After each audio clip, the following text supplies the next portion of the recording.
Western countries में लोग अपने दिन का मुख्तसर हिस्सा निकाल के बार्स और क्लब के नाम कर देते हैं और उनको जो करना होता है वो उस दौरान कर लेते हैं, यानी कि शराब पीते हैं और तरह तरह की एंजॉयमेंट करके अपने घर को वापस आ जाते हैं। ये तो बात रही वेस्टर्न कल्चर की, जो कि उनमें ये आम है।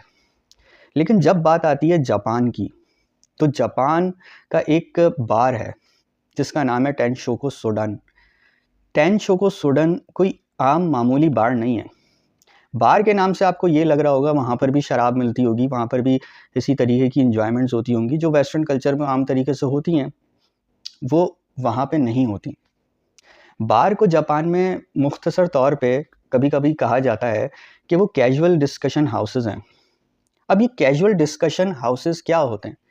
कैजुअल डिस्कशन हाउसेस ये होते हैं कि अगर किसी को कोई प्रॉब्लम्स होती हैं या वो अपनी ज़िंदगी के बारे में कुछ डिस्कस करना चाह रहा होता है, या वो अपने मसाइल में घिरा हुआ होता है और उसको रास्ता नहीं मिल रहा होता, तो सॉल्यूशन नहीं मिल रहा होता, तो वो इन जैसे हाउसेस में चले जाता है। ये हाउसेस में जो लोग काम करते हैं वो दरअसल काउंसलर होते हैं। तो ठीक इसी बार में भी, जो जिसका नाम है टेन शोको सोडन, इस बार के अंदर भी जो बार टेंडर्स हैं वो दरअसल वो बार टेंडर नहीं है जो टेबल्स के ऊपर शराब लेकर आ रहे होते हैं, वो दरअसल काउंसलर हैं। तो जो लोग वहाँ पे उस बार के अंदर जाते हैं, उनका सिर्फ एक ही टॉपिक होता है। वो टॉपिक ये होता है कि हमें अगर इंटरव्यू देना है, हमें जॉब के लिए इंटरव्यू देना है या किसी भी आम पर्पस की चीज़ के लिए इंटरव्यू देना है, तो वो किस तरीके से दिया जाए।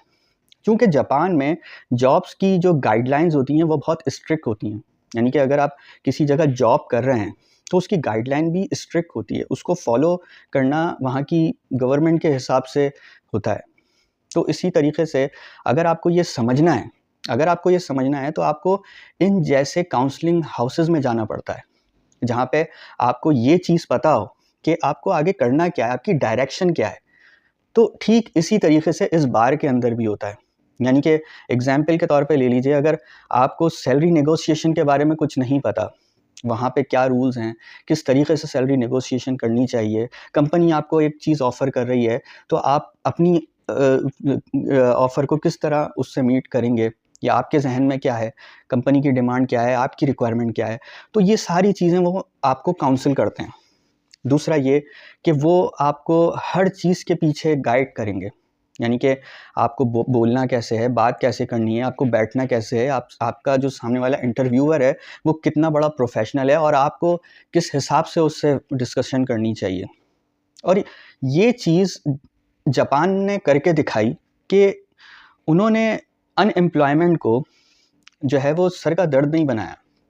उन्होंने अनएम्प्लॉयमेंट को एक ऐसी चीज़ नहीं बनाई कि जॉब मिलती है तो मिले, नहीं मिलती तो नहीं मिले।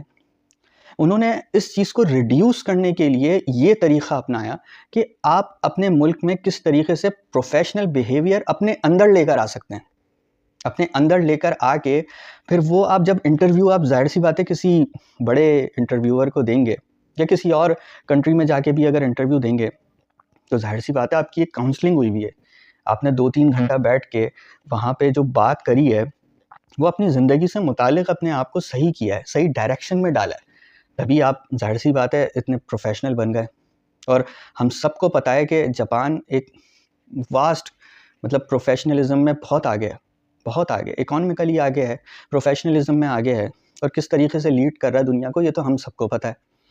तो बात सारी ये है कि जापान के नेशनल तो इससे फ़ायदा उठा ही रहे हैं। लेकिन जब आप, यानी कि कोई इमिग्रेंट है, कोई पाकिस्तानी है, कोई बांग्लादेशी है, कोई कोई ऑस्ट्रेलियन है, या कोई भी किसी भी कंट्री का जापान के अंदर आता है, तो वो जॉब लेने के लिए ज़ाहिर-सी बात है उसको मुश्किल तो आएगी। वहाँ पे जो कंपनीज़ हैं उनकी लैंग्वेज जापानी, अपनी जापान में बात जापानीज़ में बात करेंगे या इंग्लिश में बात करेंगे, तो ज़ाहिर-सी बात है आप ज़्यादातर तो इंग्लिश नहीं बोल सकते वहाँ पे। तो उनको जो है किस तरीके से जॉब लेनी है, सबसे बड़ा मरहला तो यही है कि जॉब कैसे लेनी है, किस किस तरह बात करनी है, आपका जापान के जो इंटरव्यूअर है जैपनीज़ के साथ किस तरीके से इंटरेक्शन होना चाहिए। उनका कल्चर अलग है, उनकी ज़बान अलग है, उनकी जो ओवरऑल स्टाइल है वो हर जैसे कि कंट्री का अलग होता है, इसी तरह उनका भी है। तो उन्होंने इसको एक प्रोफेशनलिज्म में डाल दिया, यानी कि एक यूनिट बना दिया एक बार के अंदर लगा के कि आप अगर आप किसी और नेशनल के हैं तो परेशान ना हो, हमारे पास आएँ, हम आपकी काउंसलिंग करेंगे, हम काउंसलिंग करके ये बताएंगे कि आपको क्या करना है। और वो ख़ास इसीलिए ही बनाया गया है वो काउंसिल हाउस।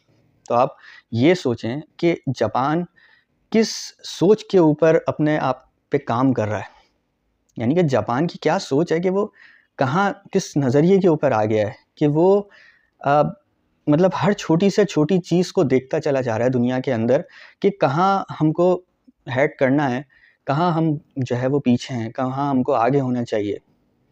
तो सारा चक्कर बिहेवियरलिज्म का है कि आप जो है अपने आप को किस तरफ लेके जाते हैं।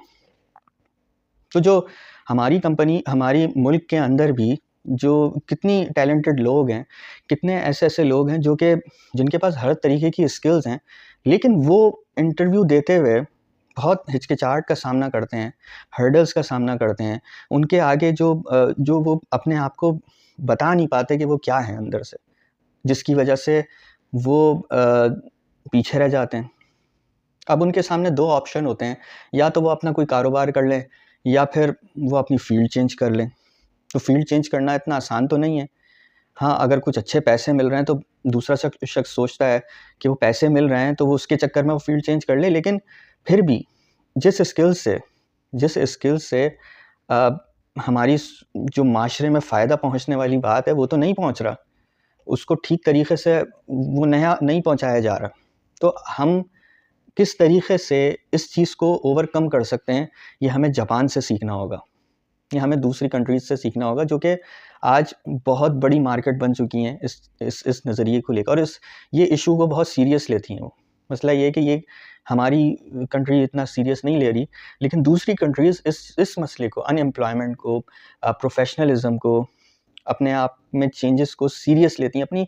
उनकी जो लोग हैं, उनकी जो स्किल्स हैं, उनको वो पकड़ के रखते हैं और उनको और प्रमोट करते हैं।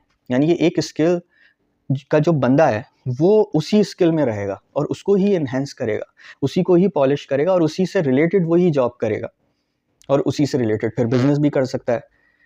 वो डाइवर्ट नहीं होने दे रहे कि आप जो है ग्राफिक डिज़ाइनर हैं, आप वेब डेवलपर हैं या आप आईटी के किसी फील्ड में हैं, तो चलें जी, वहाँ आपकी नहीं बनी, वहाँ आपको नहीं जॉब मिली, तो आप जो है वो इंजीनियर बन जाएं, तो आप जो है वो स्केच कर लें, आप पेंटर बन जाएं, आप जो है ना जिससे आपको ज़्यादा पैसे मिलें वो काम कर लें। तो ये हम we are not going towards the right direction, I think. तो ये जो है हमें सबक सीखना चाहिए ऐसी चीज़ से कि सिर्फ हम इस चीज़ के ऊपर काम कर लें तो हमारे पास टैलेंट की कमी नहीं है।